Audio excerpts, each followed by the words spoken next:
Mari kita doa dulu. Tuhan Yesus, terima kasih untuk sesi ini. Lanjutannya, Tuhan tolong kami supaya waktu firman itu diberitakan, berbagai hal diungkapkan Tuhan, kami boleh melihat dengan jelas bagian hidup pribadi kami masing-masing. Di mana letak kelemahannya, di mana letak kekurangannya, di mana letak positif negatifnya hidup kami, apa yang harus kami pahami dalam mengiring Engkau sampai kami mati. Berkatilah ibadah di Tuhan, dalam nama Tuhan Yesus kami berdoa. Amin. Saudara sekalian, tadi kita bicara mengenai berakar dalam Kristus, saudaraku ya. Kemudian yang keduanya itu stay on fire atau keep the fire burning. Ayat tadi itu masih berlaku untuk sesi ini. Kita tambah satu perikop lagi. 2 Korintus 12 ayat 1 sampai 10. Demikian firman Tuhan. Aku harus bermegah, sekalipun memang hal itu tidak ada faedahnya.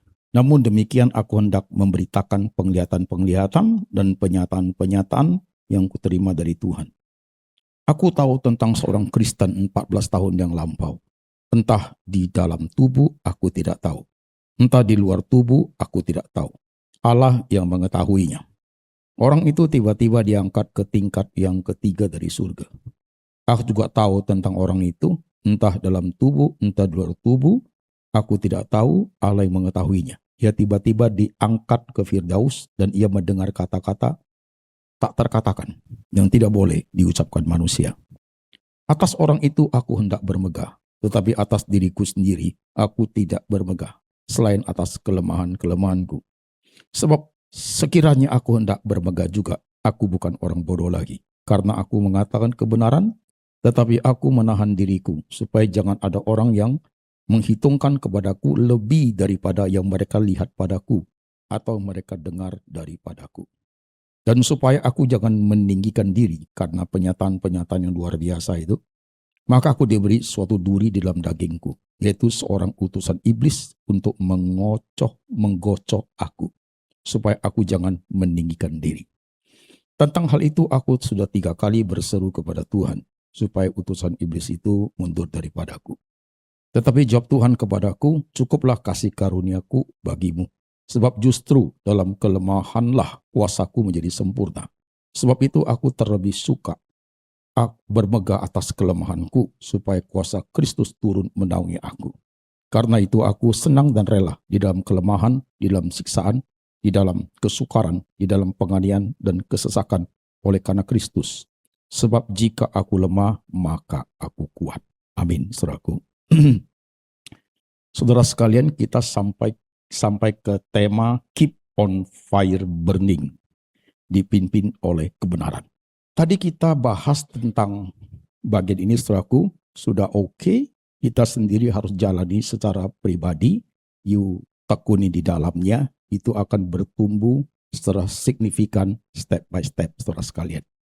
Ya, sampai saudara benar-benar merasakan seperti apa hidup ini, dan the next step perjalanan hidup saudaraku, itu api yang sudah di dalam itu harus tetap dijaga, tetap menyala. Nah, ini masalah muncul. Ketika kita bicara keep the fire burning saudaraku, problem yang kita hadapi itu 1 problem tentang diri, 2 problem di luar diri. Itu besar sekali. Gitu. Itu akan mengancam api itu padam. Itu akan mengancam api itu padam. Kalau di Alkitab kita melihat bagian itu adalah, itu bisa disebut sebagai ujian dan pencobaan. Ya. Dan itu pasti ada dalam setiap hidup kita. Ya. Ujian dan pencobaan, kalau diurut ke bawah, itu ada harapan yang sesuai dengan kenyataan. Ada juga bagian harapan yang tidak sesuai dengan kenyataan, saudaraku. Di bagian lingkaran ini, saudaraku, menjadi besar, mengancam eksistensi daripada kerohanian kita. Akan membawa kita menjadi luntur. Akan membawa kita, Tuhan kok kayak gitu, saudaraku. Akan membuat kita menjadi anak Tuhan, pelayan Tuhan yang hati kita menjadi kecil kepada Tuhan. Seolah Tuhan itu, kok enggak ikut campur tangan sih dengan masalah yang saya hadapi. Itu saudaraku. Nah, ketika kita bicara tentang ujian dan pencobaan saudaraku, ya, Di Alkitab itu sangat jelas loh, saudara. Yang disebut cobaan itu sifatnya pasti menjatuhkan. Yesus dibawa ke padang gurun untuk dijatuhkan gitu. Yang disebut ujian itu pasti untuk menaikkan iman. Abraham diuji oleh Tuhan supaya imannya naik kelas gitu. Itu secara hurufiah pun kepentingannya kan seperti itu. Anak-anak kita ujian untuk naik kelas kan. Gak mungkin anak-anak hari ini ada pencobaan, besok gak ada, saudaraku. Ujian untuk naik kelas kan gitu, saudara sekalian. Nah sekarang bagian ujian dan pencobaan itu menjadi real dalam hidup kita. Kita facing the reality itu, saudaraku, harus kita akui. Dalam hidup kita sebagai orang Kristen, sebagai manusia, sebagai pendeta, sebagai pelayan Tuhan, ya, dalam segala usia, mau tua, muda, mau pintar, bodoh, kaya, miskin, saudaraku, yang namanya harapan menjadi kenyataan itu ada, gitu. Termasuk bagi seorang pendeta. Sangat manusiawi ketika kita bicara mengenai kita dalam hidup ini ada hal-hal yang kita harapkan, harus ada. Tapi kita juga harus berani untuk melihat fakta kenyataan adalah ada harapan yang tidak sesuai kenyataan. Nah ini kalau kita tidak pahami dengan baik, saudaraku, kalimatnya simpel sih. Tanpa kita sadari, ada terbesit dalam hati kita. Sedikit, dia kalau mulai ada sedikit, lama-lama dia banyak. Tuhan kok kayak gitu sama saya, hati-hati sekali. Hati-hati sekali, bagian itu kadang muncul itu tidak ketahuan. Setelah dia menjadi besar, sampai menjadi negatif tinggi sama Tuhan, baru kaget. Gitu. Hati-hati. Ini hampir tidak terdeteksi, tapi dia stay inside. Suatu harapan yang tidak sesuai dengan kenyataan. Apa itu? Bagi kita yang jadi pendeta, kalau kita dapat istri yang baik, puji Tuhan. You bisa melayankan baik, saudaraku. Tapi kok you dapat istri yang tidak mendukung pelayanmu, itu disaster. Luar biasa sulitnya loh. You baca itu teolog Calvin itu. Dia mau khotbah, istri dari atas, siram air men. Kalau gue cekik lehernya bos. Gak mudah loh. Nah ini bagian ini, you berharap dapat pasangan, orang yang bisa mengerti kita, orang yang bisa, Tuhan tidak kasih orang seperti itu. Berat itu. Yang kamu harapkan tidak sesuai kenyataan. Semua kita bagian ada. Yang muda harapannya apa? Yang kita sebaya harapan apa? Yang tua kita harapannya apa? Saya berharap anak ini, Pak Pendeta, kalau sudah besar begini-begini. Ya yuk, gedein dia. Setelah dia menjadi besar, saudaraku, sudah menikah gitu saudaraku, dia tidak sayang you.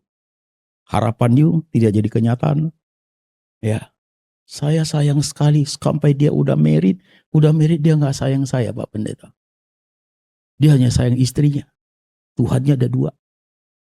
Di gereja Tuhan Yesus, di rumah Tuhan Yesi. Nama istrinya Yesi. Gimana harapannya? Ayo. Itu baru hal kecil loh saudaraku. Ya. Sakitmu. Nah, you berharap sembuh, tidak sembuh. You masih mau melayani Tuhan, masih keep on fire burning. Paulus tadi itu.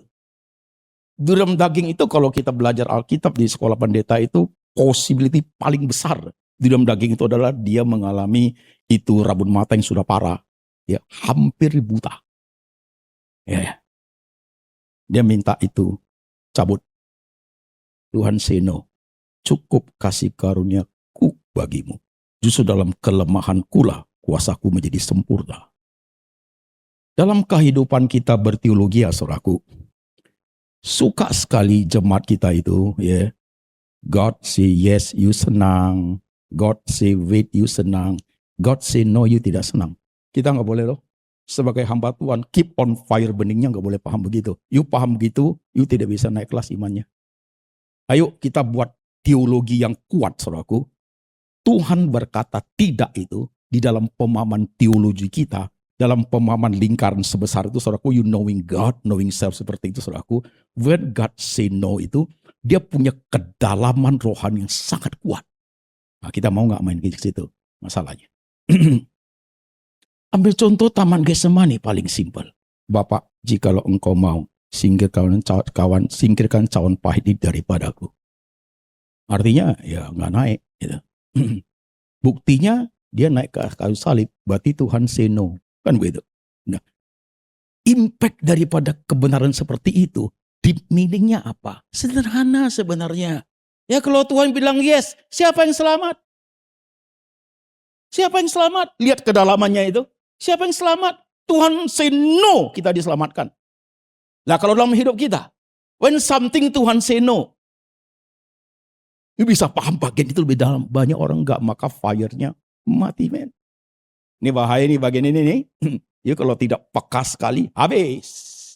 Setan tahu loh. Ini orang begini-begini, gua tembak dari bagian mana supaya dia fall. You tidak kuat di situ, selesai. Ini kita harus peka sekali, saudaraku, selesai. Ujian dan pencobaan itu, kadang kita gampang, oh ini cobaan, oh ini ujian. Tapi kalau ujian dan pencobaan ketika dia berhimpit menjadi satu, dia seperti satu koin dua sisi, itu repot. Ya, Ayub aja itu contohnya, begitu. Jelas sekali setan datang. Begini Tuhan bilang. Setan bilang, ya kamu lindungi, coba buka berkat. Coba ini. Sampai Tuhan bilang oke, approve. Sampai habis semua, tinggal satu istri, semua habis. Kebun anak lewat semua, saudaraku, sampai badan penuh borok. Nah, kita baca pasti clear. Itu cobaan dari setan. Iya kan? Tapi berhimpit satu koin lo, dua sisi lo. Sekaligus menjadi ujian dari Tuhan untuk mencoba you seperti apa kuatnya. Itu satu koin dua sisi, men. Oh, itu berat. Suatu hari kalau kita sampai di bagian itu, saudaraku, kalau you tidak kuat di dalamnya, you tinggalkan pelayanan. Sudah pasti. Banyak loh, tak kuat dia. Teologi dia tak sampai ke situ. Kok Tuhan begitu sama saya? Gitu ya. You tidak bisa keep the fire burning lagi, nggak bisa. Nah, bagian-bagian hidup kita itu, saudaraku, harapan tidak menjadi kenyataan itu banyak sekali. Sudah sekolah pendeta atau sudah melayani yaski, udah married, you berharap pengen punya anak. Nggak punya. Sudah 15 tahun nggak punya. Itu harapan yang tidak jadi kenyataan itu, you will never forget. Untuk hal yang sangat menggores hati itu, you tidak pernah akan lupa. Hanya sementara you tidak ingat gitu. Tapi ketika datang stimulan, 15 tahun lalu itu teman lama, sama-sama married hari yang sama, ketemu dia, anaknya umur 12 tahun, itu stimulan itu. Itu suami istri bisa terdiam loh. Kalau kita punya anak kita akan besar kayak dia, itu muncul lagi. Oh, waktu you lihat pelayanan itu rasa-rasanya. Dia sama-sama pelayanan, dia happy punya anak, kok gua enggak. You bisa tidak pelayanan. Anugerah satu orang dengan orang lain tidak harus sama. Tidak harus sama. Nah ini bahaya kalau kita tidak hati-hati. Kadang kita hitung Tuhan dia ini kok gua enggak. Jangan, don't do that. Don't do that. Don't do that. Jangan. Nah, ini kekuatan harus ini adalah supaya kenapa, saudaraku? Kita jalan di jalan yang Tuhan sediakan kepada kita. Tidak harus jalan orang lain. Ini kematangan ini baru ada ketika you menggumuli seperti you punya vision, you punya mission sudah kuat di dalamnya, saudaraku, you tidak akan tergoyang oleh siapapun. Nah, orang seperti itu, banyak orang akan ikut you, begitu. Tapi you sendiri kalau goyang seperti itu, you tidak bisa menjadi leader dalam hal ini. Itu bukan bicara my bisnis loh. Visi, bukan bicara my vision dari Tuhan itu. Tidak akan jalan. Tidak akan jalan. Nah, ini harapan yang tidak menjadi kenyataan. Wah, itu akan seperti suatu cara kelihatannya simple tapi merongrong dari dalam. Dia mau menggangsir konsistensi yang sudah dibangun di sini. Ya, gitu. Pasti kena you. Sekarang kalau saya ngomong kayak gini, coba lihat diri masing-masing. Sekarang you bisa tawar hati sama Tuhan. Berapa orang yang sudah pindah kepercayaan, itu modelnya. Gitu. Yesus sudah bocoran, dia nggak tolong saya buat apa. Gitu. Dalam hal bisnis dulu, jemaat. Waktu COVID bisnis online saya habis, Pak. Sampai hari ini istri ngomong, suami saya nggak mau doa, ke gereja nggak mau. Ngomong Yesus dia marah. Buat apa? Gak bisa tolong apa-apa. Dagang saya habis gitu. Dia tahu Yesus itu. Dia tahu Yesus hanya lapisan begitu, saudaraku. Kasian banget. Kasian banget. Dia tahu Yesus hanya lapis itu. Tahu Yesus bukan satu lapis saja. Itu banyak lapis di bawahnya lebih dalam lagi. When you become nothing, man.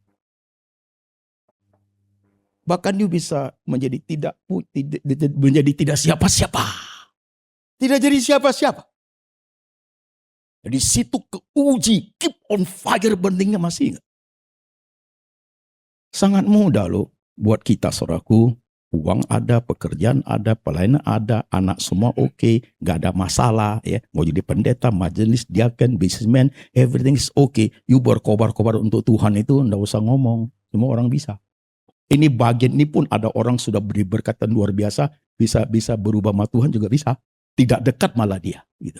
Nah, itu satu poin. Tapi yang ini saudaraku, semua oke, buat you berkobar-kobar nggak jadi masalah. Semua orang bisa main di area itu, gitu. Ya. Tapi ketika sesuatu dalam dirimu itu yang harapanmu tidak tercapai, you masih kepada Tuhan tuh pandangan you masih positif nggak?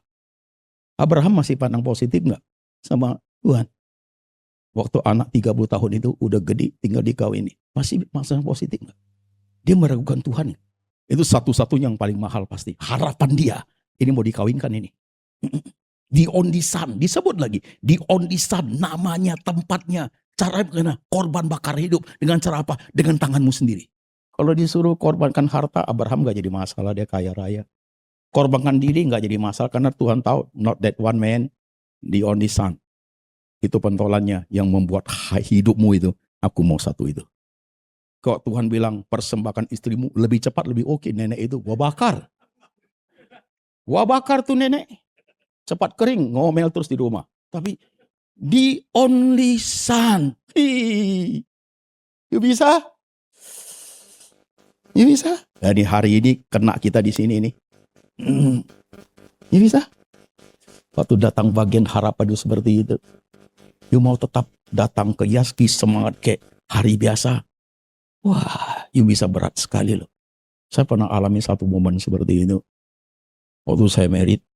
Orang gila kawin juga ya men. Ada yang mau sama saya, ya kawin lah. Udah kawin, istri saya hamil 9 bulan. 2 hari lagi melahirkan saudaraku. Pagi-pagi istri nangis. Kenapa lu nangis? Ayo kita ke rumah sakit dicek. Udah meninggal bayinya. Kelilit tali ari sampai mati gitu. Dokter bilang ini harus di treatment lahir normal gitu. Dokternya, dokter Dipik itu, dokter Yani itu. Oke, tunggu saya masih doa lo. Ya, doa berharap ada suaranya lagi. Saya percaya Tuhanku bisa membangkitkan orang mati gitu selaku. Tapi setelah waktu di lahir normal tangannya udah begini, ini darah di sini, itu pasti sudah mati gitu. Itu shock. Saya beresin tuh anak, balik lagi ke rumah sakit, istri sedang nangis di kamar, saya di sofa, saya nangis. Kalau saya ketawa gila lagi main aku. Gua nangis. Tapi nangis gua bukan komplain. No. Tuhan, aku pengen itu anak, tapi dia gak mau hidup sama saya. Tuhan, jangan sampai kematian anak, aku gak setia lagi sama Engkau. Itu doa saya. Tuhan jangan sampai karena anak mati ini, aku gak berkobar-kobar lagi. Itu air mata saya, men. Dan Tuhan dengar. Yeah. Saya lewat satu itu, gitu. Yeah. Sampai hari ini saya dapat 3 anak, semua baik-baik anaknya saudaraku, begitu. Nah ini pas through ini, itu bahaya. Ujian iman bagian-bagian seperti saudaraku, itu sangat rentan untuk rohani kita kalau itu tidak hati-hati. Kalau hal yang ringan sih oke, tapi ditembak yang paling esensi dalam hidup ini saudaraku. Setan tahu sekali caranya, gitu. Sometimes God let it happen. Kayak Ayub, oke. Tuhan approve, begitu loh. 1 koin 2 sisi. Ujian pencobaan berhimpit bersamaan. Wow. Paulus, cukup kasih karuniaku bagimu. Rasul lo dia lo. Korbannya besar lo. Bayar harganya besar lo dia lo saudaraku. Gitu. Dalam pikiran kita, mestinya Tuhan jawab dia. Kan tiada mustahil bagi dia. Kita kan mainnya begitu terus. Ya, cukup kasih karuniaku bagimu. Justru dalam kelemahanmu lah kuasaku menjadi sempurna. Oh dia respon, aku rela ini itu, justru dalam posisi lemah, maka aku kuat. Dia respon. Ketika kita memahami hal demikian saudaraku, kalau hal-hal yang positif, you dekat sama Tuhan, biasa saja. Tapi kalau hal-hal yang negatif, yang harapan tidak menjadi kenyataan, yang ujian pencobaannya datang, atau ujian pencobaan berhimpit menjadi 1 koin 2 sisi saudaraku, dan itu terjadi sama kita, You punya teologi itu bisa memilih lebih dalam. Orang kalau hadapi begitu langsung mental. Lo kok begitu Tuhan? Lo kok begitu Tuhan? Lihat tuh umat Israel.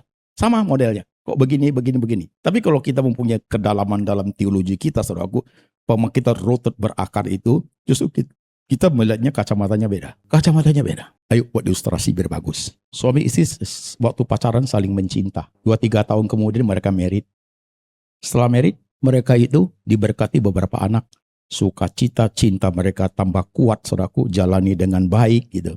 Dia menikah 10 tahun ke atasnya itu mulai ada masalah. Masalah-masalah yang besar, ya, ujian pencobaan berhenti jadi satu, ya, yang harapan tidak sesuai kenyataan. Ketika mereka hadapi seperti itu, ada air mata, ada derita, saudaraku. Tapi suami istri itu bisa saling bahu-membahu, saling pegangan tangan untuk menghadapi masalah itu. Masalah itu kok selesai, hubungan mereka tambah baik loh. Kok kita tidak dengan Tuhan? Ya. Mestinya ketika harapan tidak jadi kenyataan, sepahit apapun, mesti itu bagian. Bukan memisahkan, membuat kita negative thinking. You heart and your mind. Mestinya apa saudaraku? Membuat you lebih dekat kepada Tuhan. Harusnya begitu. Tapi berapa banyak orang mau? Paulus itu. Pada saat aku lemah, maka aku kuat. Hebat lu dia. Dia hebat, men. Dia bisa begitu. Gua baca tambah paham, gua nangis, bos. Kok you bisa ya? Kok you bisa ya? Kok banyak orang kita zaman sekarang kita nggak bisa ya? Yuk pilot uang aja, jangan bicara pelayanan. Sesuatu yang paling dirimu paling berharga, kesehatan you aja. Jangan bicara pelayanan, tunggulah belum sempatlah, ini pasti 1001 macam alasan. Kenapa sesuatu yang pahit getir itu, sesuatu yang membuat kita sulit itu, yang haram tak kenyataan tidak kita melihat dalam suatu bentuk, suatu kehidupan, suatu life, suatu realitas, saudaraku, justru itu akan membawa kita jauh lebih strong, lebih dekat dengan Tuhan. Kenapa kita dilihat itu? Kita sudah bayar pahitnya, kita sudah bayar harga dengan air mata, kita sudah bayar dengan berkorban banyak, tapi makna spiritualnya kita tidak ambil. Karena makna spiritual yang kita ambil adalah apa? Tuhan kok begitu sama gua, kok begitu sama gua, kok begitu. Habislah men, habislah. Habis, selesai. Udah jadi siapa-siapa. Cucu yang kamu sangat sayang hari ini. Kalau ada bapak dia meninggal, saya mau tanya. You masih tekun diaski? You masih malain Tuhan? You pendoa syafaat masih doa? Bisa ditarik keluar saudaraku begitu. Itu suami istri bisa saling memahami kuat dalam kesalahan itu saudaraku. Hubungan mereka kuat. Nah, kita dengan Tuhan. Jangan pikir Tuhan tidak tahu. Kan kitab Ibrani ada. Imam besar yang melintasi langit.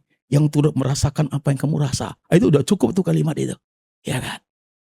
Bisa gak kita main di area seperti itu? Kalau kita bisa. Yang namanya senyum air mata sebenarnya tidak membuat kita jauh dari Tuhan. Itu menjadi perekat yang hebat. Ya Roma 8:28 lah men. Tuhan turut bekerja dalam segala sesuatu untuk mendatangkan kebaikan. Tapi yang menjadi pertanyaan besar, kita bisa terima gak bagian itu? Bisa gak? Ini human life ini, keterikatan kedagingan itu kuat sekali. Bisa gak yuk terima?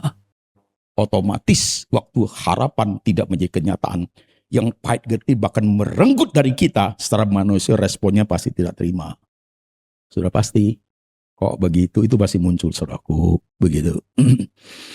Tapi waktu respon iman itu menjadi berbeda. Waktu mengerti Tuhan menjadi berbeda. Apa Tuhan tidak tahu yang kamu hadapi? Apa Tuhan tidak lihat setiap detik hidupmu yang kamu alami? Seolah Tuhan, oh sorry aku baru tahu. Apa begitu? Enggak kan? Tapi kok itu sudah terjadi, you mau ngertinya apa? You mau pahaminya apa? Pelayan Tuhan hati-hati lo men. Kalau jemaat biasa, we understood deh. Saudaraku, jemaat biasa kita understood deh.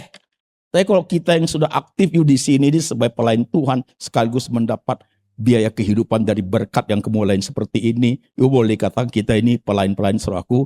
Nah itu menjadi sangat berbeda dengan jemaat biasa loh. Jemaat biasa sedikit aja udah ngomel, ya kita understood lah. Kemampuannya mengerti Tuhan sampai begitu aja begitu. Tapi kalau kita nggak bisa. Kita nggak bisa main-main di area itu lagi saudaraku. Gak bisa. Kita harus deeper, lebih dalam. Karena you rooted, berakar. Ancaman dari keep on fire burning itu pengaruhnya di situ. Semua dimensi hidup. Sesuatu yang harapan jadi kenyataan, harapan tidak jadi kenyataan, saudaraku, itu menyangkut seluruh dimensi hidup. Semua kepentingan kita sebagai as a human. Sampai mati loh itu. Sampai mati loh. Waktu 30 tahun ke bawah, saudaraku, you punya dimensi pergumulannya beda. 30, 50 beda. 50, 60, 70 beda lagi, saudaraku. Setiap dimensi itu ada loh, saudaraku. Begitu. Ya. You pernah lihat orang sudah tua, waktu di atas mimbar, ngomongnya kayak apa? Pernah lihat? Dulu waktu sekolah teologi, waktu kita jadi murid di situ, pernah datang satu pendeta dari Hong Kong. Dia udah tua sekali, men. Rambutnya putih semua. Duduk, kita lihat ini pendeta tua sekali ya. Tapi waktu dia berdiri di mimbar, saudaraku, kaget loh. Suara dia itu, apinya itu, saudaraku, kaget loh. Secara fisik itu dia lemah sekali. Tapi waktu naik ke atas, kenapa rohnya ini kuat sekali. Kita kaget loh, men. Secara fisik, telah perlahan pasti kita akan turun terus, saudaraku. Tapi rohani itu harus upgrade ke atas, saudaraku. Ya, itu dia. Nah itu upgrade ke atas itu problemnya sangat besar. Sangat besar. Perlu dipimpin oleh kebenaran. Perlu dipimpin oleh kebenaran. Perlu dipahami kebenaran itu dengan tidak sekedar hurufiah Alkitab itu, saudaraku. Begitu. Perlu dipahami secara mendalam. Ya. Jangan seperti anak-anak kecil, anak-anak jemaat kita, saudaraku. Dikit-dikit aja, dikit dia marah. Tuhan kok begini, pergi nanti balik lagi gitu. Ya. Jadi berkati Tuhan senang, saudaraku. Waktu sakit janji Tuhan, kalau sembuh aku ini, aku itu, kita main bukan di area itu, saudaraku. Udah sembuh pun dia lupa, saudaraku begitu. Datang nggak ikut ibadah lagi. Ibadah pun, datang pun, ibadah pun dia ke luar negeri, dia titip persembahan sama temannya gitu. Nanti kalau udah kena kanker stadium 4, ibadah jam 6, jam 5 udah datang dia, duduk di depan. Allah, ajaib Yesus, ajaib. Ajaib terus dia. Kalau gua jadi Tuhan, matilah kau. Gak bisa, men. Itu bagian itu kita nggak boleh masuk di area itu loh. Kita pelayan Tuhan loh, bos. Kita pelayan Tuhan loh. Nggak bisa. Itu terlampau remeh kerohanian seperti itu. Kita masih masuk bagian dalam tubuh ini pasti habis. Pasti habis.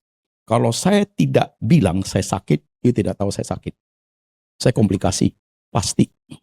Jantung, mata, ginjal tinggal 37% sekarang, saudaraku. Satu step lagi gua cuci darah. Gitu. Tapi you lihat semangat saya, konsistensi saya. Nggak berubah sedikit pun. Saya nggak minta mujizat terjadi, bukan itu loh. That is not my level, saudaraku. Tuhan, aku pingin lebih sehat. Apa? Saya cari dokter, jelasin satu-satu dijelasin. Gitu. Saya cari dokter ginjal itu sampai 5. Kita berserah kepada Tuhan sekaligus harus ada tanggung jawabnya. Bukan pasrah, men. You berserah ada tanggung jawabnya. Ya, you harus cari dokter menjelaskan. Satu dokter dengan dokter lain itu beda loh. Dokter itu begitu. Kayak pendeta dia. You sakit, cari pendeta A, dia doain. Suaranya bagus, mengaum-ngaum. You tenang sekali pulang. Pendeta B, ya, teriak-teriak dia, men. Jingkrak dia, men. Dia tekan bahumu, sakit bos. Pulang. Pendeta model ketiga, belum doa you, dia udah doa usir setan. Setan di gunung, setan di laut, setan di rumah. Itu pendeta kampung itu, saudaraku. Usir setan dulu dia. Nah, ketemu pendeta berikutnya lain lagi. Didoain, you sakit ya? Dia doa, habis doa dia tanya, you gak kasih perpuluhan sih? Ada juga yang begitu. Modelnya beda. You see life. Wah, men. Kita sedikit loh di sini. Tapi kalau bicara begini, saudaraku, you mesti coba meresap gitu loh. Nah, ini bisa kena karena dalam kondisi seperti ini mungkin ada antara kita, Tuhan kok gitu sama saya. I don't know, you punya problemnya ya. Tidak ada pesan sponsor dari siapapun, saudaraku. Kalau itu kena, itu tajam tuh, men. Tajam itu. Itu artinya God is speaking to you. Ya, hari ini. You sudah mulai hitung-hitung untung rugi. You sudah mulai wanti-wanti, sudah mulai siap-siap. Tahun depan gua nggak ikut inilah, nggak ikut, gua mau ini, gua udah mulai, saudara. Biasa begitu. You sudah mau tawar hati, bahkan di gereja pun gua nggak ikut lagi ke pengurusan ini. Udah mulai, saudara. Kenapa? Tanpa you sadari atau you sengaja tutupin, you sudah mau retreat, mau mundur gitu. Kenapa? Tuhan begini sama saya. Hati-hati dimensi itu. Hati-hati. Ya, itu dari setan sudah pasti membuat you sulit dan you akan mundur secara perlahan tapi pasti. Hatimu mulai tawar. You keep on fire, burningnya habis. You tidak dipimpin kebenaran lagi dalam hal ini. Karena you merasa melayani Tuhan itu harusnya begini-begini. Antara take and give dong. Walau sudah melayani dengan sungguh, gua diberkati. Itu aja yang kita pahami, saudaraku. Ada loh, pendeta tambah melayani Tuhan, hidupnya tidak baik. Ya, ya, rasul-rasul lah. Mati martir semua mereka. You bilang Tuhan tidak peduli mereka. Kamu bilang Tuhan tidak tolong mereka. Tidak semua pergumulan kita. Tidak semua doa kita Tuhan kabulkan. No. Tidak. Tidak. Kalau semua doa Tuhan kabulkan, hidup ini kacau, men. Nggak ada. Nggak ada konsisten. Nggak ada lagi kebenaran bicara di situ. Berarti semua yang you mau Tuhan harus penuhi. Jadi apa hidup ini? Udah gak bagus. You punya life sudah gak bagus. Semua orang ingin kok orang kita itu sehat, sakit you doain. Setiap kali you doain harus sembuh ibunya orang. Life kayak apa? Engkongmu udah mau mati, you doain, sembuh. Karena harus sembuh. You ada 5 engkong di rumah. Gak mati-mati. Umurnya goceng, sacing, ceceng, noceng gak mati. Karena you doa dalam nama Yesus harus hidup. Tuhan buat sama you. Lama-lama kamu yang capek. 5 engkong nih biaya besar. Gaji gua di Yaski berapa? Udahlah mati aja. You cekik satu-satu loh, men. You see life? Kadang kita jadi Kristen, kadang-kadang kok kayak anak-anak aku ya Tuhan. Kan begitu kan? You seolah-olah semua Tuhan harus penuhi you. You tahu itu? That is wrong. Belum tentu yang kamu mau itu benar. Sekalipun prosedurnya bagus. Tidak buat dosa, tidak menyimpang. Lurus-lurus saja. God say no. No. Nah kita kok belajar Tuhan, firman Tuhan yang seperti pintu kebenaran itu, everybody is different, man. Berbeda sekali. Tuhan punya maunya itu, gue pimpin you dengan cara begini, supaya you learning something. Saya pernah dengar seorang pendeta ngomongnya bagus. Dia dari filsafat sih. Membangun kepribadian seseorang dengan teguh, seperti mendirikan satu fondasi, saudaraku ya. You gali lubang dulu. Ya, masukkan fondasi stiknya, kayunya, oke. You masukkan semennya, semen masuk, kayu masuk, semen masuk, dan itu kayu harus digoncang, goyang. Itu harus digoyang, gitu. Supaya apa? Semua celah-celah itu menjadi perekat semen itu masuk semua. Kalau tidak kering, itu fondasi sangat strong. Tuhan didik kita itu kayak gitu. Kadang lewat sedikit air mata you sudah gak mau. Sedikit kesulitan di Yaski you sudah ngomel. Tambah sedikit tugas saya you sudah ngomel gitu. Sedikit problemnya you sudah gak mau. You mau everything enak, saudaraku gitu. Pemahaman tentang Tuhan ini tidak muncul dia gitu. Nah muncul, man. Nah muncul. Kita merasa kita seperti raja. Jangan dong. Ini prakteknya sangat praktikal. You jalan, you kelihatan sendiri nanti. You see your life begitu. Yeah. You merasa tidak adil, but ini tuntutan kita banyak sekali. Yeah. Banyak sekali. Tapi kita tidak pernah melihat diri kita lagi, saudaraku, begitu. Ya, yeah. Termasuk you di gereja inilah itu. Gitu. Tapi kalau you diam di hadapan Tuhan melihat bagian-bagian hidup ini, Tuhan, what should I do dengan hidup yang seperti ini? Dengan tidak semua orang pro kita loh, bos. You know that point. Tidak loh. Ada yang pro, ada yang kontra, ada yang netral, seperti itu. Ya.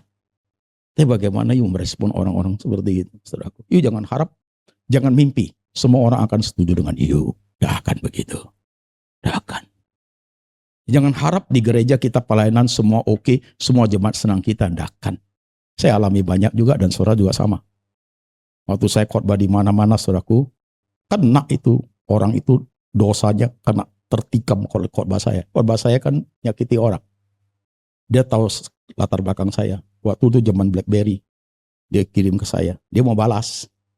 Kamu pendeta kan bekas orang gila kan? Tidak cocok di gereja. Cocoknya you di rumah sakit jiwa. Begitu. Ya, begitu. Kamu kan orang gila. Dia mau buat saya sakit. Saya baca, saya balas. Memang aku orang gila. Kenapa? Kan gak apa-apa dong. Begitu. Saya kirim, dia balas lagi. Kalau you gila satu kali lagi, akan sangat parah loh. Dia mau nakutin gua, men.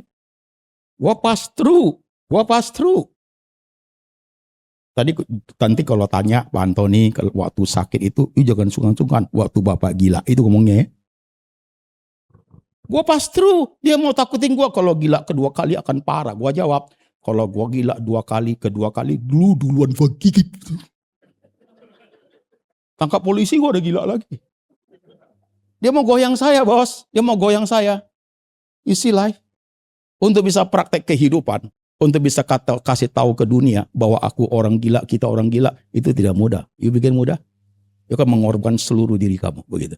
Let people read your life, begitu. Nggak mudah. Kemana saya pergi, saya kasih tahu orang. Lu tahu nggak, gue orang gila? Lu tahu nggak?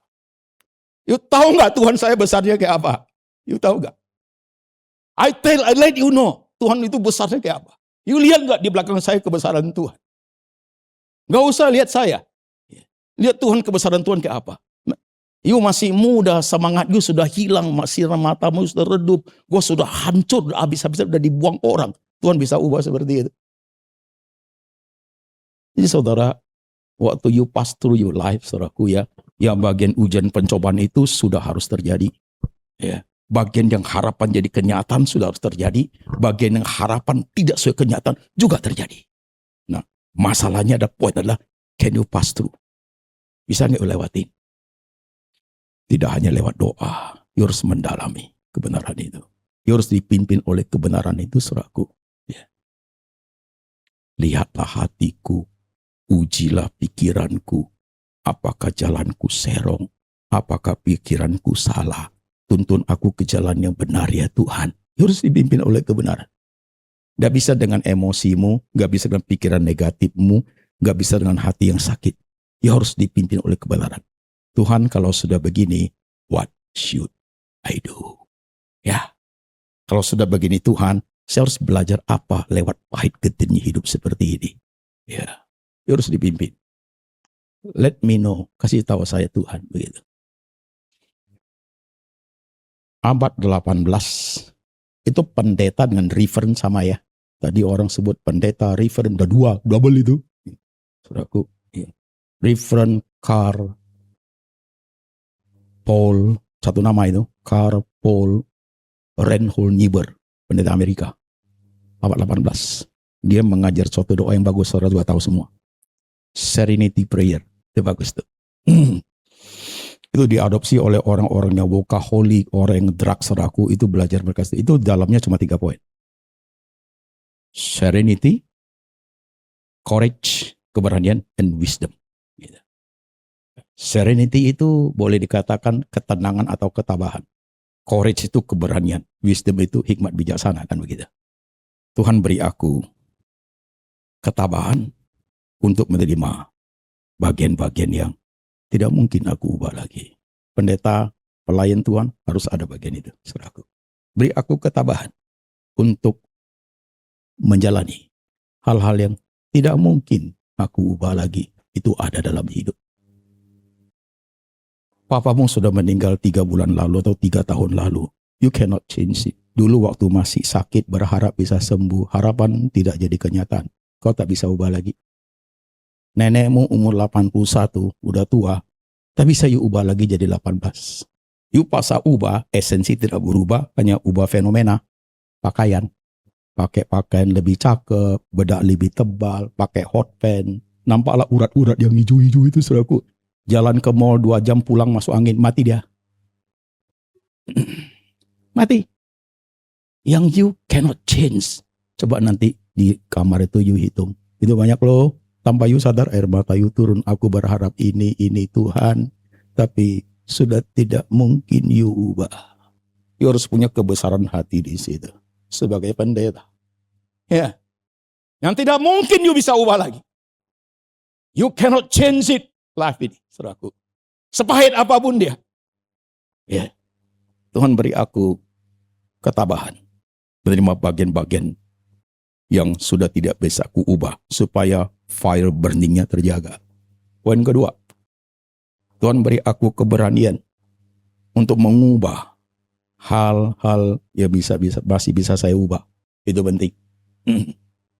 Saudara, kita ada merit kan? Ada kan? You menikah dengan istrimu 25 tahun, 50 tahun.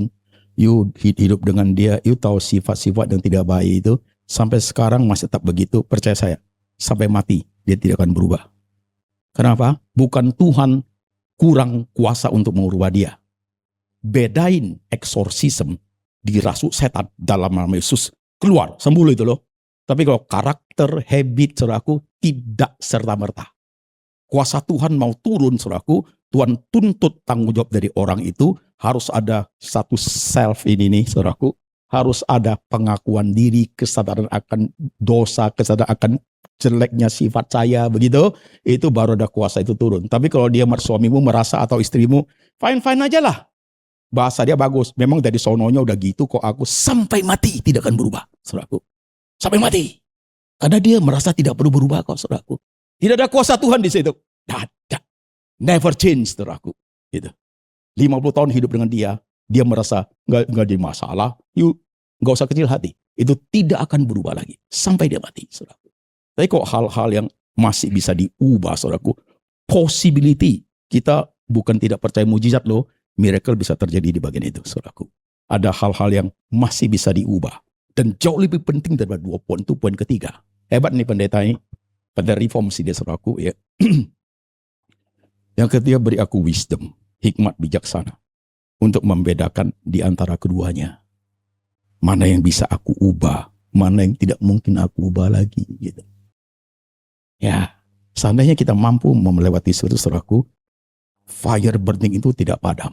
You bisa melihat yang diubah, yang tidak bisa diubah, yang ujian, yang pencobaan, saudaraku, you bisa melihat apapun modelnya, saudaraku, kuasa, kebesaran, kehadiran, penyataan Tuhan, kehadiran Tuhan, tidak merubah apa-apa. Nggak kurang Tuhannya, nggak gitu. Hanya karena you terpengaruh oleh suasana hatimu saja, terpengaruh oleh ini, ya. Ini hati pikiran ini, mata you di sini, saudaraku, sudah menjadi kabur, tertutup oleh rasa kesulitan yang kamu hadapi, sehingga God itu menjadi kabur. Tapi kok ini you bisa dipimpin oleh kebenaran, you akan see clearly, dengan terang, saudaraku. Zaman dulu missionary bagus nih. Ada missionary suami istri melayani 50 tahun di pedalaman. Anaknya juga missionary. Kawin dia, saudaraku, married. Lahirnya satu cucu namanya Esther. Cucu itu cacat. Ya kalau you sudah seperti itu, saudaraku, respon manusia munculnya apa? Lah, gua suami istri melayani pedalaman 25-30 tahun. Di Amerika rumah bagus, sengaja tinggal di pedalaman. Ini anak gua juga menyerahkan diri di missionary. Kok lahir cucu cacat? Kan begitu ngomongnya.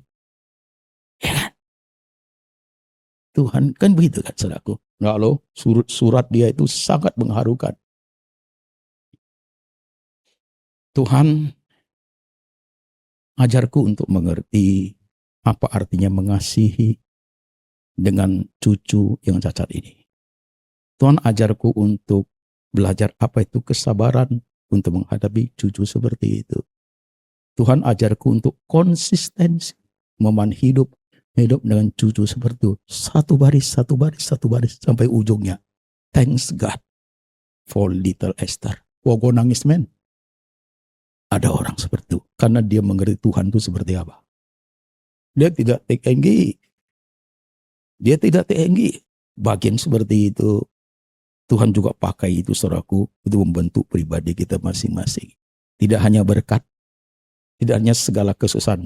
Sometimes God use kegagalanmu. Tuhan memakai air matamu. Tuhan memakai rasa ketidakadilan yang you hadapi. Tuhan memakai bagian mungkin pahit sekali di tangannya. Diolah menjadi sesuatu yang sangat kuat dalam hidup. Yes. Hebat sekali Tuhan itu, men. You belajar ini, you bisa lihat dia itu besar sekali. Hebat sekali. Gitu. Tentunya kita tidak minta kesulitan. Tapi when we face reality, kita harus jalani. Jangan seperti orang Kristen awam yang hanya di datarnya aja, di permukaan. Jangan, saudaraku. You should deep ke dalam. Tuhan, what should I do dengan hidup seperti itu? Ya. Kalau saudara ingat Jongsung, wah, khotbah kemana-mana jadi penginjil, khotbah sampai sudah kanker, sampai bernanah. Ya, habis khotbah saya pulang, nananya sampai celana, ganti celana, pergi lagi. Sangat reasonable buat dia untuk komplain loh. Tuhan udah kanker gitu. Sangat reasonable untuk Paulus loh di penjara di bawah tanah itu. Begitu. Tapi kok bisa mereka ya? Oleh karena pemenjaraanku Injil menjadi maju. Kok bisa ya? Itu hebat sekali itu. Itu cobaan, ujian become one. Paulus itu saudaraku. Kok bisa ya? Lihat tuh kalimatnya. Aku mau hidupku, tubuhku, matiku. Dia mau tubuhnya, mau hidupnya, mau mati. Tiga-tiga dia mau triple point itu saudaraku. Yesus dimuliakan. Dia mau tiga itu. Dia mau tubuh ini. Hancur sih. Tapi aku mau Yesus dimuliakan. Dia mau hidupnya. All. Yesus dimuliakan. Dia mau apa lagi saudaraku? Matinya. Dia ingin kalau dia mati. Orang mendengar kematiannya. Orang menggelegar imannya. Dia mau itu saudaraku. Dia mau itu. Itu Nabi Rasul itu dia mau itu. Sekalipun aku mati, orang dengar kematianku. Itu iman mereka bergolak. Dia mau itu. Dia bukan bicara mengenai aduh jadi gimana ini. Dia mau itu. Itu orang sudah sampai kerohanian bagian seperti itu. Sampai bagian itu loh dia. Air matamu menjadi berkat bagi orang lain. Waktu saya sakit, banyak sakit saudaraku. Setiap saya sakit parah, saya udah learning ini. Habis saya sakit seperti ini, Tuhan, pasti saya di mimbar nanti. Gimana saya explore tentang sakit seperti apa. Sakit jantung kayak apa Tuhan. Sakit mata kayak apa. Sakit ginjal kayak apa. Tuhan bagaimana saya explore supaya jemaat mendengar seperti apa gitu. Saya bisa create sampai jemaat melihatnya. Aduh Pak Antoni, jangankan mau kayak Bapak. Aku sesuatu yang saya mau tidak dipenuhi Tuhan aja. Gua sudah linglung, sudah gak mau. Apalagi harus menderita untuk Tuhan. Saya bisa create sampai seperti itu. Supaya apa? Supaya rohani mereka hidup seperti di strum dia saudaraku. Sadar gitu. Bisa strum sadar. Nah Tuhan pakai. Using kita punya air mata. Kita punya penderitaan. Tadi itu Paulus ngomong ujungnya dengar gak? Kamu dipanggil bukan saja saudaraku melayani dia. Diselamatkan oleh dia. Tapi dipanggil juga menderita untuk dia. Keep the fire burning. Khotbah ini enggak sampai di situ loh. Khotbah ini lanjutannya adalah hidup saudara masing-masing. Ya, tomorrow we don't know. Apa yang kamu hadapi, apa yang saya hadapi, we don't know. You lanjut sendiri, saudaraku. Waktu you lanjut sendiri, kok yang suka duka you gampang. Tapi kok yang nanti very hardship, with difficult life, you must remember that point, saudaraku. Banyak tokoh sudah lewati seperti itu. Oke, kita closing sampai di sini. Ada waktu untuk tanya jawab, silakan.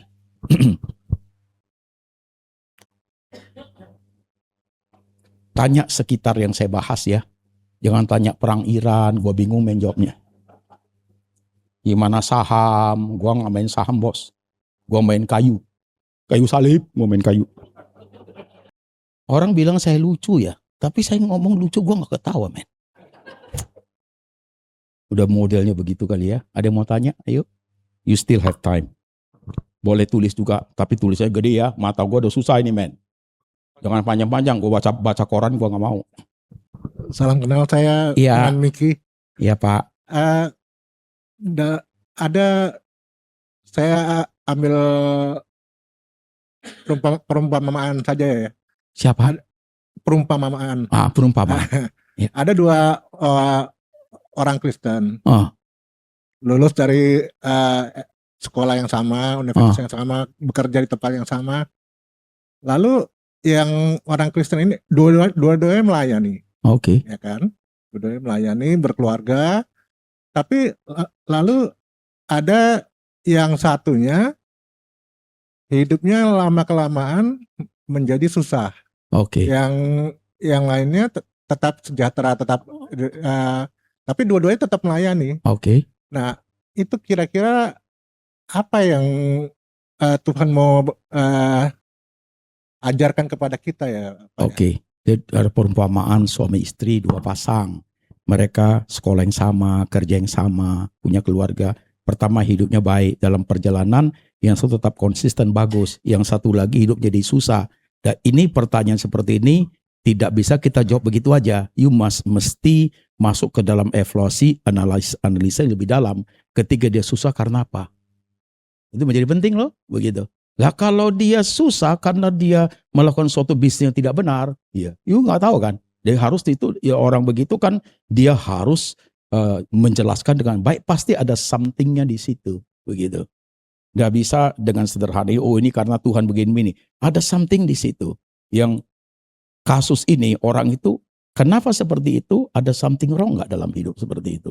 Ada. Kalau ini dia hidupnya baik jalannya. Kalau ini ada penyimpangan ya otomatis, saudaraku. Itu menyimpang apa-apa otomatis akan menjadi susah. Tetapi kok tidak ada penyimpangan, kita akan bahas lebih jauh. Jadi tidak bisa dijawab serta-merta A dan B itu begini pasti begini. Nggak boleh gitu. Nanti kita jawabnya salah. Harus lebih teliti ke dalamnya. What is the real problem? Itu penting. Oke, ini kan cuma perumpamaan kan?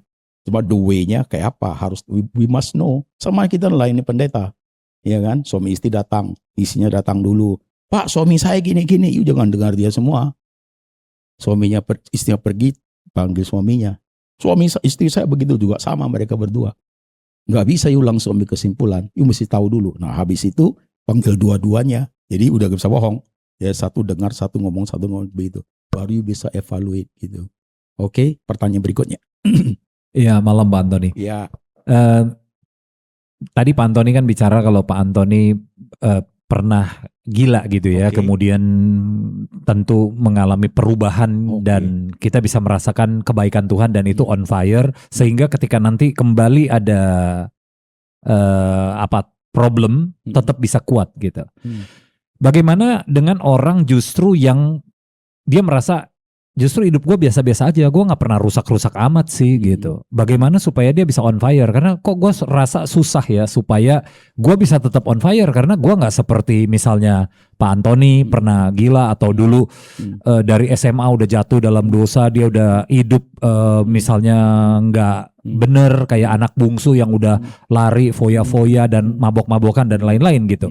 Dia bilang gue hidup biasa-biasa aja, tapi susah buat gue merasakan on fire. Gimana tuh Pak? Oke. Kembali kepada yang kita ngomong tadi.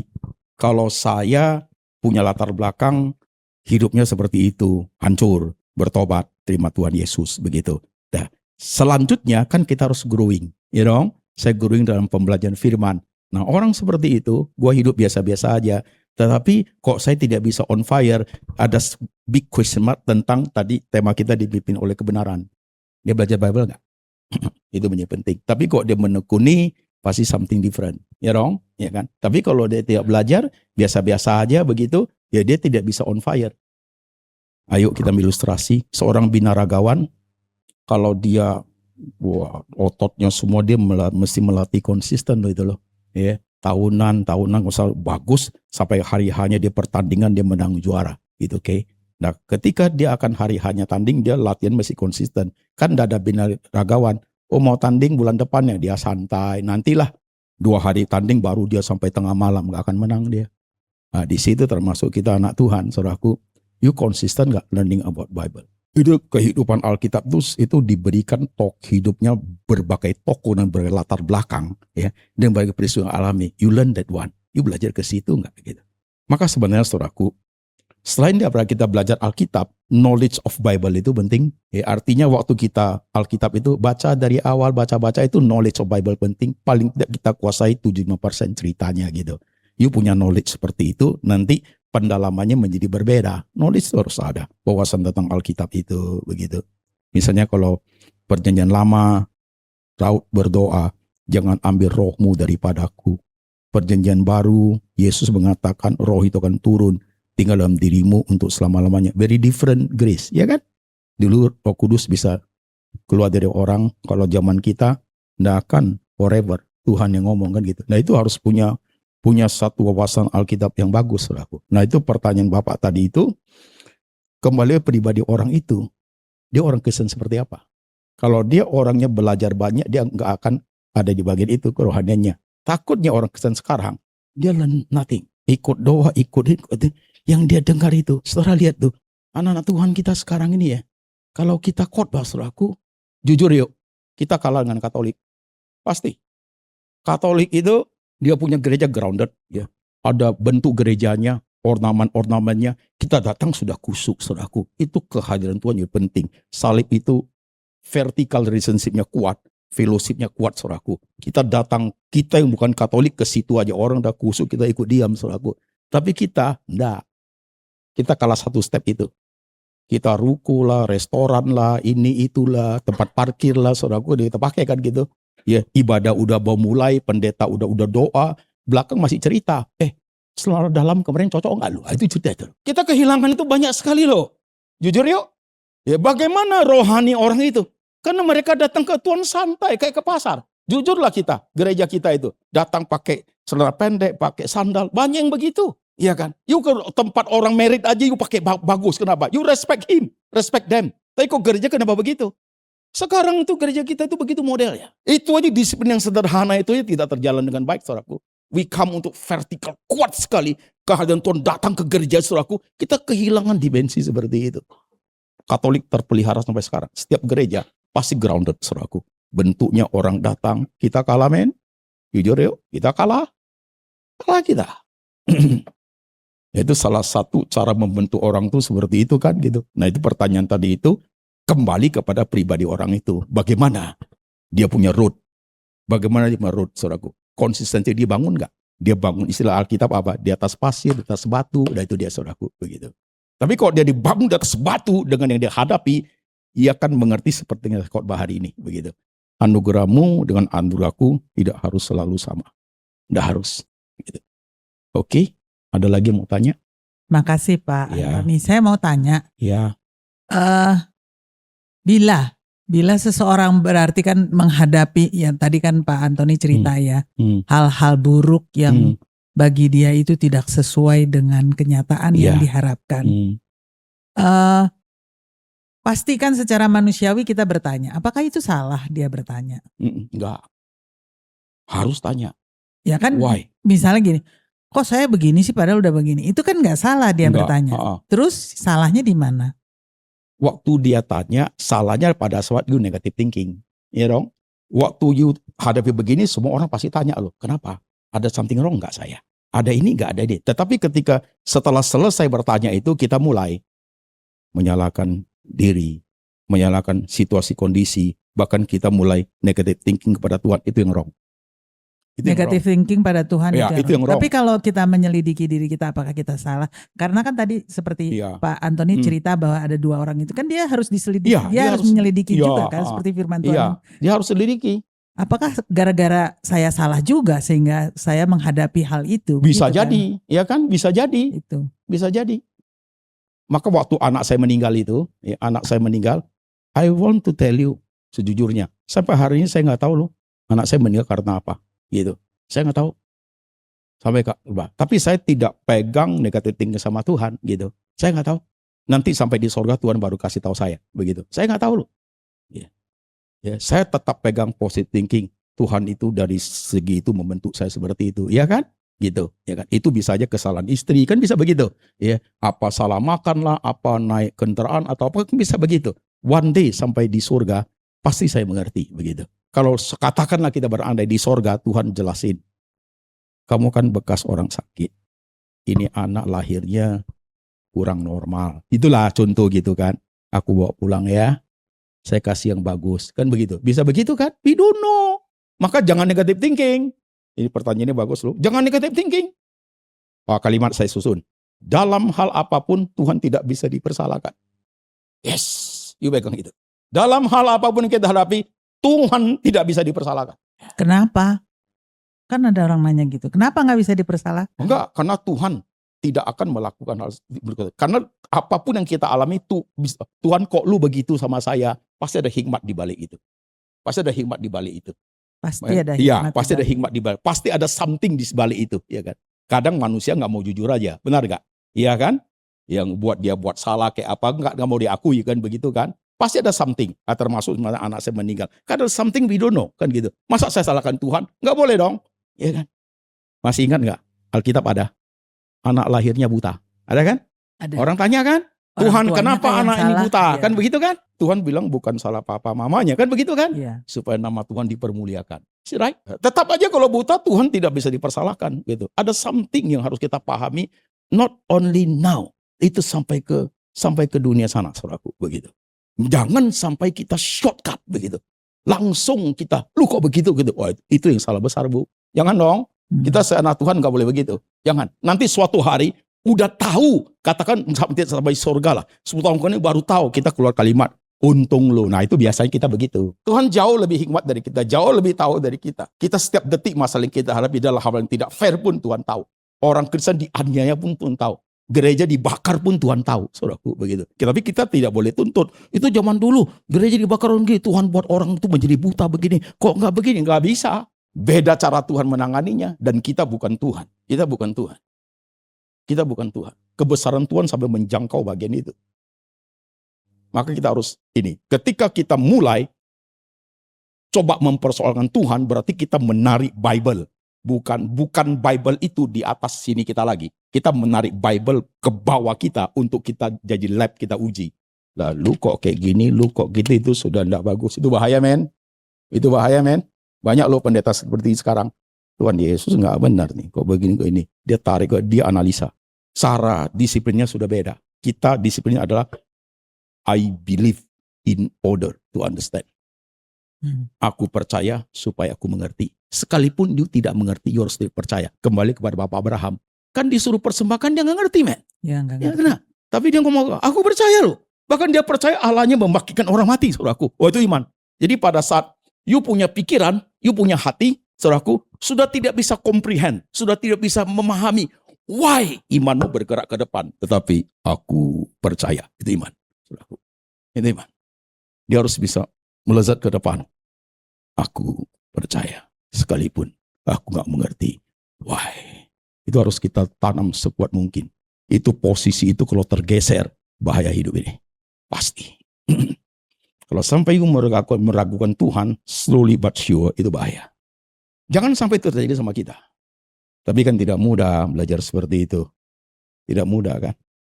Berapa kualitas you memahami, ini kan tidak mudah, men. Begitu. Ya, Ayub aja bingung dia. Ya kan? Yohanes saja bingung. Waktu di penjara suruh orang-orang, tanya Yesus, engkau Mesias bukan? Atau kami masih tunggu orang lain? Kan tidak mudah memahami Tuhan. Ajar sedikit, udah ikut Yesus senang. Kemudian Yesus kasih ajaran yang sulit lagi. Kalau kamu tidak minum darahku, tidak makan dagingku, tidak menjadi bagian aku. Bingung mereka. Disuruh jadi kanibal ini. Pergi lagi. Udah pergi, Tuhan bangkitkan orang mati, datang lagi. Ya begitulah hidup. Begitulah hidup. Sampai orang sekarang mengajar. Itu darah. Perjamuan itu benar-benar jadi darah Tuhan. Itu roti itu benar-benar daging Tuhan. Sekarang sampai begitu. Jemaat tanya saya, Pak ini gimana jelasinnya? Pendetaku ngajar begitu. You gak usah debat sama dia. Gua ajarin itu sederhana aja. Waktu Tuhan Yesus di zaman Tuhan hidup, Tuhan buatnya apa? Tuhan ambil roti kan? Ini dagingku. Tuhan ambil anggur kan? Ini darahku. Kan real kan? Memang pakai perantara. Tuhan tidak cungkil dagingnya kan? Nih minum sepotong-sepotong nih. Tuhan pakai selang, isap. Kan enggak. Lah kenapa sekarang you ngajarnya begitu? Gila ini kita zaman ini, saudaraku. Gila betul. Tuhan sendiri sudah pakai media loh. Ini daging, ini roti, ini anggur. Kenapa sekarang you jadi daging? Daging rendang, men. Gereja kita itu sekarang tuh ngeri dengarnya. Ngeri sekali. Gitu. Orang create something new, saudaraku. Jangan dong. Jangan begitu. Kasihan jemaat yang gak tahu apa-apa loh. Jadi dia nanti bahkan ada baunya, kan kacau, bos. Oke, Bu, pertanyaan ini bagus. Yuk masuk Satu ke bagian lagi itu. boleh, Ya, Pak? silakan, Bu. Tadi kan Bapak juga cerita bahwa di sini seseorang itu respon terhadap sesuatu yang tidak sesuai dengan kenyataannya itu tergantung daripada pemahaman dia. Tadi juga dibilang perlu akar dibangun secara konsisten. Nah, adakah saran-saran bagaimana cara membangun akar supaya kita punya akar kuat begitu loh? Oke. Tadi pertama dijelasin mulai dari sini kan, Bu. Bertobat terima Tuhan Yesus. Kan begitu. That is the first point. Begitu. Baru tumbuh rohani step by step. Through your own experience. Kan gitu. Aku doa. Tuhan jawab lo. Nah imanmu mulai growing. Tuhan dengar doa lo. Step one itu. Ya kan. Jalani banyak lo. Tuhan dengar lo. Tuhan jangan sampai aku mandi nanti keluar telanjang ya. Tuhan jawab lo. Senang. Itu you grow.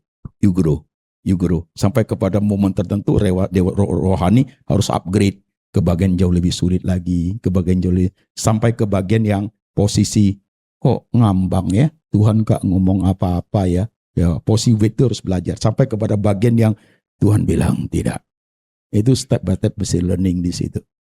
Ya. Bapak di bumi, papa ini, anakmu umur 15 tahun, papa minta ini, kasih.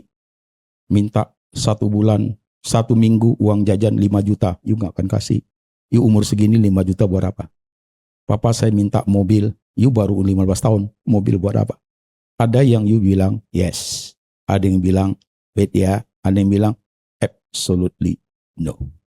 Bapak di bumi tahu loh, dia punya wisdom. Anak umur capgo begini nih, mau jadi apa dia begini. Bagaimana yang di atas? Oh, hebat sekali. You may ask, you boleh tanya, boleh minta, boleh ngomong aja saudaraku. Tapi yang di atas hikmatnya itu super hikmat, maha hikmat saudaraku. He knows. Begitu. Maka kedekatan itu, intimasi itu menjadi penting. Ini menjadi sangat penting. Kalau you intim sama Tuhan, you hadapi yang sulit, itu akan membuat kamu pegang tangan dia kuat sekali loh. Begitu. Ya. Ini menjadi sangat penting. Nah itu, jadi bagaimana supaya bisa rooted, harus ini sebenarnya tugas gereja sih. Yaski juga bisa. You kan banyak pendengar kan. You bangun dari situ men. You bangun pelan-pelan, step by step. Kayak nggak tahu seluruh Indonesia itu mereka dengar kayak apa. You bangun suatu wadah itu untuk menciptakan seperti itu, saudaraku.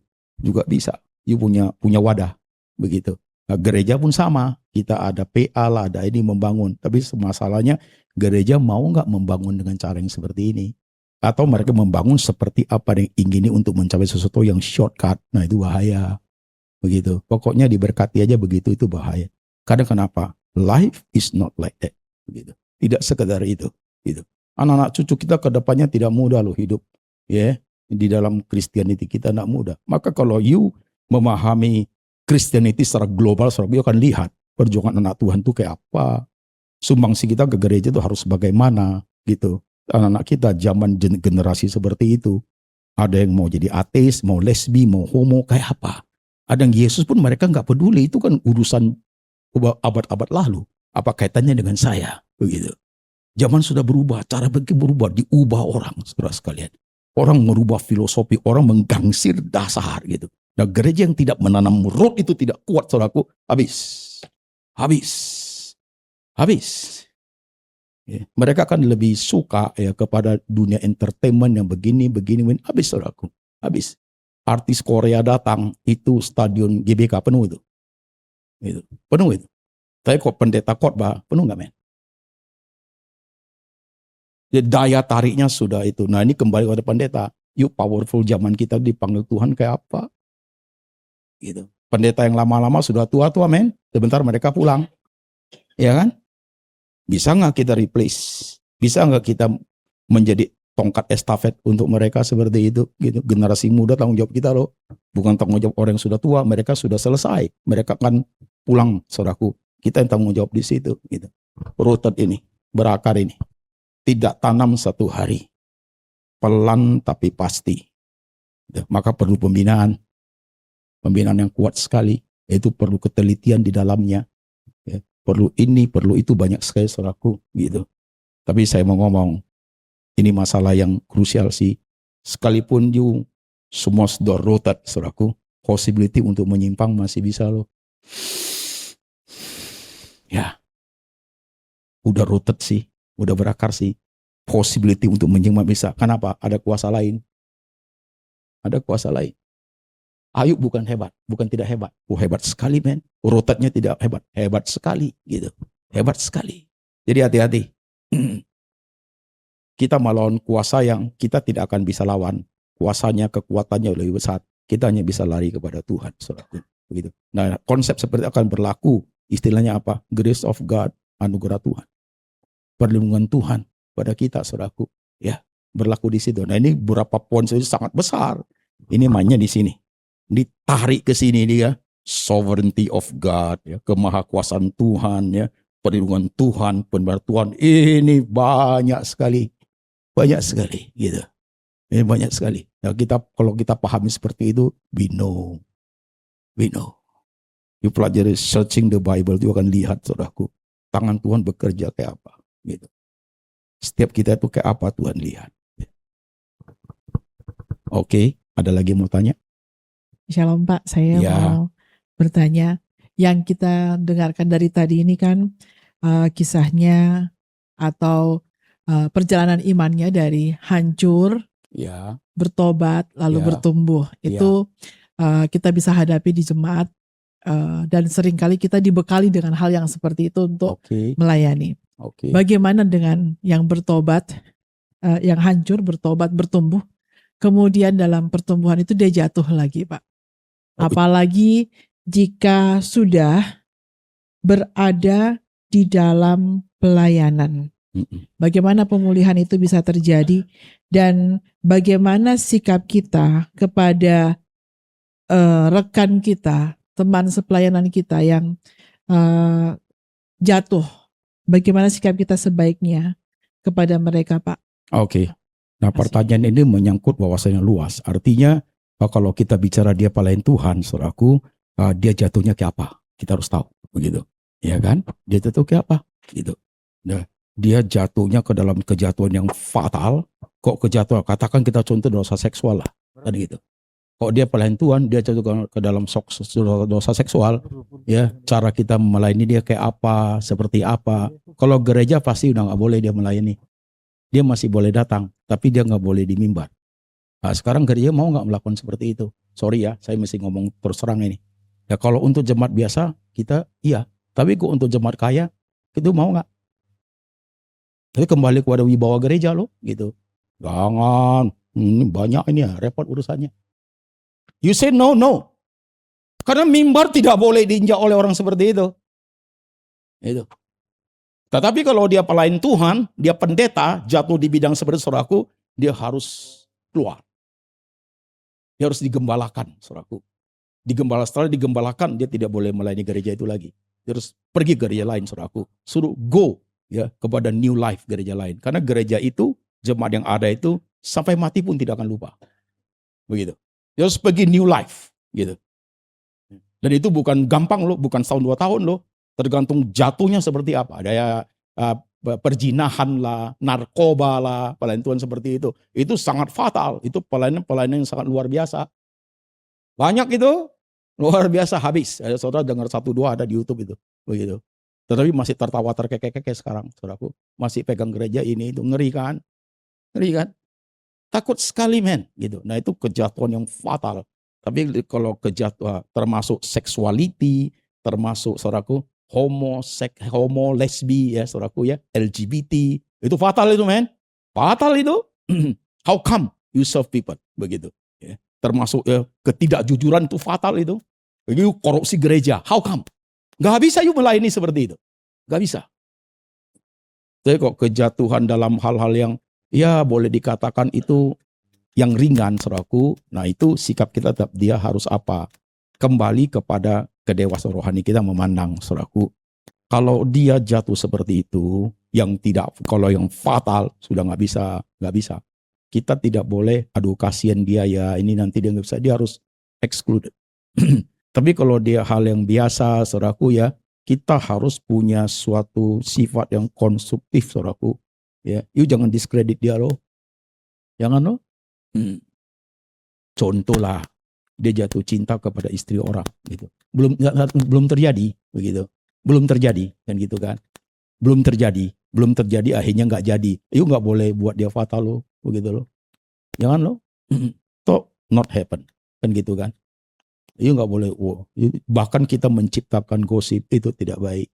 Itu tidak baik. Nggak boleh seperti itu. Ya. Sekarang orang serang di atas mimbar begitu. Pendeta serang pendeta. Itu tidak baik. Tidak baik. Akhirnya jemaat lihat kita kayak apa. Gitu.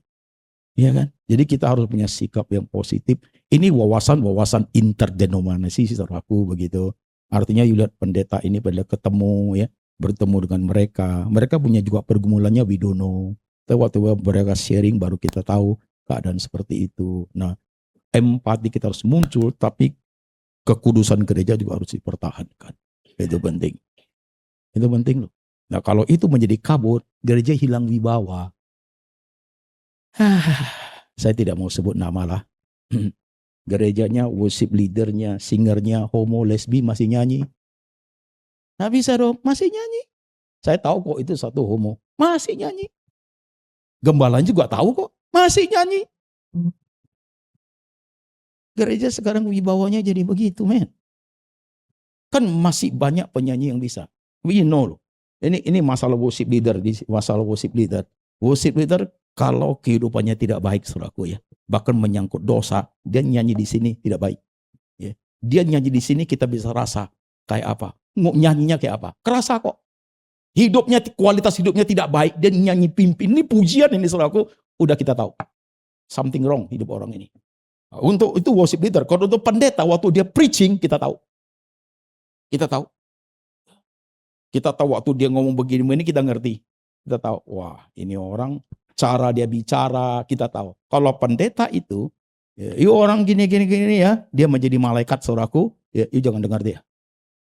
Pendeta adalah untuk beritahu jemaat, kita ini you and me just the same, sama-sama darah daging gitu. Cuma saya diberi kesempatan untuk belajar firman Tuhan. Kelemahan kita apa-apa, kita belajar yuk, itu baru preaching, saudaraku. Tapi kalau pendeta di atas kayak malaikat, you orang ini jangan dengar dia. Jangan dengar dia. Dia sudah tidak bawa you kepada Tuhan. Dia bawa you untuk dia tunjuk saudaraku. Itu tidak bagus. Itu tidak bagus. Jangan. Preaching itu enggak begitu. Preaching itu I and you just the same. Maka saya kalau khotbah saya ngomong, saya enggak malu untuk ngaku saya orang gila lah. Ini ngaku biar you see life itu kayak apa. Gua enggak takut you diskreditkan saya, saudaraku. Enggak sama sekali. Ini terbaca oleh semua orang begitu. Kita harus transparan dalam khotbah itu, saudaraku. Ya, karena kita belajar firman Tuhan juga bergumul. Waktu kita belajar firman, God speak to you juga God speak to me. Kayak begini, Pak mau pimpin Yaski nggak 2 minggu lalu, saudaraku? Oke. Nah, start from that time, saya juga harus memikirin ini kepentingan Yaski apa, Yaski ini dampaknya besar loh. Kekristenan kayak apa, mereka yang dengar tuh dari daerah kayak apa. Gua harus ngerti, men. Gua nggak boleh asal khotbahnya tidak bisa. Karena ini hal yang sangat besar. Walaupun you tidak banyak. Impactnya besar. Karena you akan pulang ke cabang you. Begitu. You harus membawa sesuatu yang kuat di dalamnya. Selaku tanggung jawab you di cabang itu. Gak bisa saya main-main di sini ngomong. Gak bisa. Gitu. Dan itu tidak bisa dibohongi. Lewat cara ngomong, ekspresi wajah itu tidak bisa dibohongi. Tidak bisa pura-pura. Cannot. Gitu. Jadi pertanyaan ibu itu, kita harus wise, sifatnya konstruktif dari orang seperti itu. Lihat kejatuhan dia itu seperti apa, gitu. Penting, oke? Ada lagi? Ya, terima kasih untuk kesempatannya. Ya Pak. Zaman sekarang itu kan banyak gereja tuh yang seolah-olah dimiliki oleh hamba Tuhan ya, karena apa namanya diskusi yang barusan. Nah, seringkali salah satu pasangan, satu keluarga gitu ya. Kalau sendirian mungkin agak gampang ngeberesinnya. Tapi kalau misalnya suaminya dia merasa oke nih hamba Tuhan gak beres nih, saya gak mau dengar dia, dan karena ini punya dia ya berarti saya lebih baik keluar, cari tempat lain. Ya kan, walaupun ada dilema juga seringkali oleh orang itu, karena dia pikir saya kalau udah bergereja kan harusnya bertanggung jawab di gereja ini gitu kan. Tapi dia gak bisa karena gereja itu milik hamba Tuhan itu gitu kan. Nah sialnya istrinya very attached to that preacher. Sehingga dia gak mau keluar. Kalau perlu dia berantem sama suaminya. Ini jadi dilema yang seringkali membingungkan. Dan karena kita juga kan ada pelayanan untuk berkunjung gitu kan ya. Kalau ketemu hal seperti ini enaknya jawabannya gimana gitu. Itu aja Pak. Oke, makasih Pak. Ini akarnya pertama adalah gereja dipimpin oleh pendeta menjadi owner daripada gereja itu, saudaraku. Jadi ini tergantung denominasinya sih ya. Karena urut dari denominasi ada yang beda-beda. Ada gereja yang pendetanya tidak punya kuasa sebesar itu. Itu dibatasi. Pendetanya melayani ini, itu gereja apa semua diorganize oleh kemajelisan. Ada yang begitu. Ada juga denominasi yang gerejanya bapak pendetanya pentolan. Begitu loh. Nah itu bisa timbul masalah di situ. Akhirnya itu tanah pun nama bapak pendetanya lama-lama dijual. Kasus gitu besar banyak sekali. Dan ada juga jenis gereja yang suami istri, anak, cucu, engkong semua memiliki gereja itu. Itu juga bahaya. Akhirnya gereja itu seperti suatu negara kecil jadinya begitu. Sampai kepada organisasi, sampai pada keuangannya sudah tidak orang lain begitu. Itu they doing business sudah kan gitu. Nah itu resiko.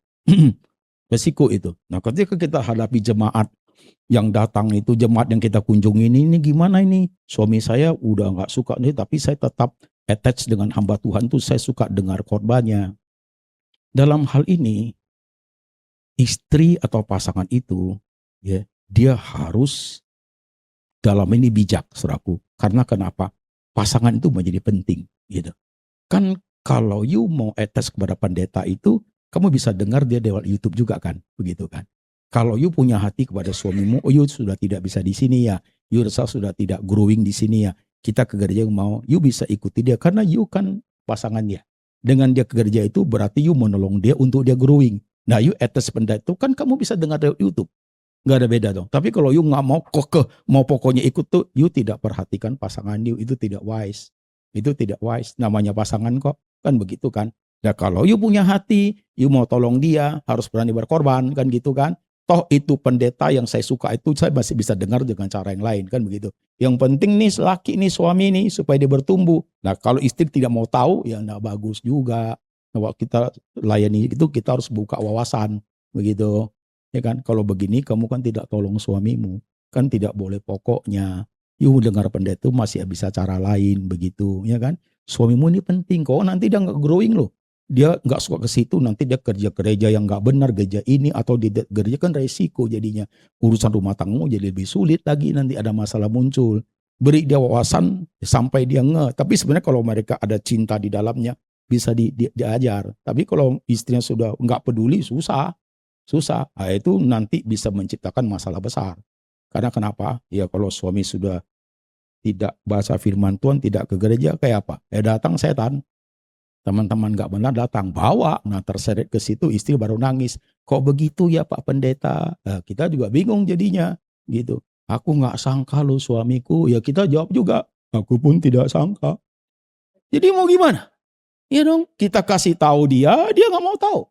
Kan begitu. Itu kenyataan yang ada gitu. Gereja begitu sih sekarang. Nggak bagus loh. Aku sedih loh Pak. Saya buat seminar church itu church growing itu ya. Saya bahas satu persatu. Sedih loh gereja sekarang. Sangat sedih. Lihat dia begitu. Sangat sedih. Kenapa gereja jadi begitu? Faktor man-nya faktor di dalam orang itu. Ada suatu, kembali ke kita kan, ada suatu potensi untuk memiliki. Karena gereja itu menyangkut uang besar. Sudah pasti. Nggak bagus begitu. Gereja itu Tuhan punya. Nggak baik begitu. Nggak baik gitu.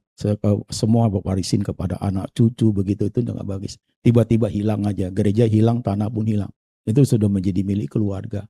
Sementara waktu persembahan itu jemaat diiming gini, nanti hilang. Jemaat mau lapor siapa? Itu kasus banyak sekali. Ada juga gereja yang kumpul banyak orang. Kumpul ya. Nah ini pengusaha besar. You mau saya gedung, mau bangun gedung, gua bangunin. Nah hasilnya kita 50-50 ya. Oke. Udah bangun begitu. Nanti you kasih paket. Apalah, bisnis apa. Jemaat kan ada marketnya gitu. Udah market udah tinggi, uangnya banyak. Ciao. Itu begitu. Sekarang hati-hati loh. Begitu modelnya. Jadi mereka pakai. Karena itu market besar. Kok you jemaatnya 3.000, 5.000 itu besar. Saudaraku. Kan bisa didekati karena sudah you punya market sudah. Ya cara approach-nya pendeta apa sudah ya itu ikuti, kelihatannya bagus, tiba-tiba kasusnya kan banyak. Tiba-tiba hilang, diklaim, gimana jemaat mau klaim? Gimana? Hilang puluhan M. Ya begitulah modelnya. Jadi penipuan dalam gereja. Apa mereka tidak takut sama Tuhan? Itu pertanyaan penting saudaraku. Mereka melayani gereja. Mereka cinta Tuhan. Apa Tuhan tuh mereka pakai untuk diperalat? Itu pertanyaan penting. Orang cinta Tuhan, pendeta cinta Tuhan gak begitu saudaraku. Kelihatan sih bagus, khotbah sih oke, tapi dalamnya kayak apa? Deep inside kayak apa? Tuhan ngomong loh, kamu itu seperti kuburan. Luarnya cat putih bersih, bagus sekali. Dalamnya busuk, penuh tulang belulang. Kembali kepada kita masing-masing loh men. You mau cinta Tuhan kayak apa? You mau tulus sama Tuhan kayak apa? Kembali ke kita loh. Kembali kita masing-masing. Orang kalau sudah masalah menyikat uang, Tuhan pun tidak takut. Orang sudah melihat uang banyak saudaraku, kejahatan pun menjadi hal biasa begitu. Gereja pun dipermainkan sesuka hati, uang ngeri lihat dia. Gua ngeri lihatnya. Takut gua lihatnya. Kok jadi gereja di begini ya? Kok begini modelnya? Tuhan lihat semua lo itu loh. Kok begini modelnya? Kok orang sudah tidak takut sama Tuhan ya? Itu pentolan-pentolannya lo itu loh. Berlomba-lomba untuk seperti itu. Mana pemahaman tentang church gurunya seperti apa? Oke, the last question. Siapa mau tanya? Tuhan terima kasih untuk 2 session ini. Masih banyak yang harus kami pelajari. Masih banyak yang harus kami arungi. Lewat senyum, lewat air mata, lewat tantangan, lewat kesulitan. Masih banyak harus kami hadapi lewat ujian dan lewat pencobaan. Hal-hal yang harus kami alami yang disebut harapan menjadi kenyataan. Yang disebut harapan tidak menjadi kenyataan. Tapi Tuhan, doa kami, apapun itu, jangan biarkan hati kami lari daripada Engkau. Jangan biarkan kami bergeser dari Tuhan. Apapun itu Tuhan. Jangan biarkan kami bergeser. Jangan Tuhan. Jujur, kami lemah Tuhan. Kami gampang terbujuk. Kami gampang terbuai. Bahkan pikiran secara manusia pun gampang tergoda Tuhan. Tapi kami berharap Tuhan tolong jaga hati ini. Jaga pikiran ini Tuhan. Jaga kami ya Tuhan Yesus. Kami sendiri tak kuasa kadang menghadapinya. Tapi Engkau ada Tuhan. Perisai kami dengan roh-Mu ya Tuhan. Jaga kesetiaan kami ya Tuhan. Supaya kami sungguh kedapatan setia sampai mati. Sampai suatu hari kami boleh seperti Paulus mengatakan. Kami sudah mencapai garis finish. Dan berhasil memelihara iman. Tubuh tua ini akan kami tinggalkan. Dan mahkota sudah menunggu kami. Terima kasih Tuhan. Besok akan dilanjutkan season berikutnya. Tuhan berkati pembicara-pembicara yang sudah disediakan. Berkati teman-teman di sini Tuhan. Supaya mereka boleh diperbaharui. Mereka diperlengkapi dengan baik. Dengar doa kami. Dalam nama Tuhan Yesus kami berdoa. Amin. Tuhan memberkati.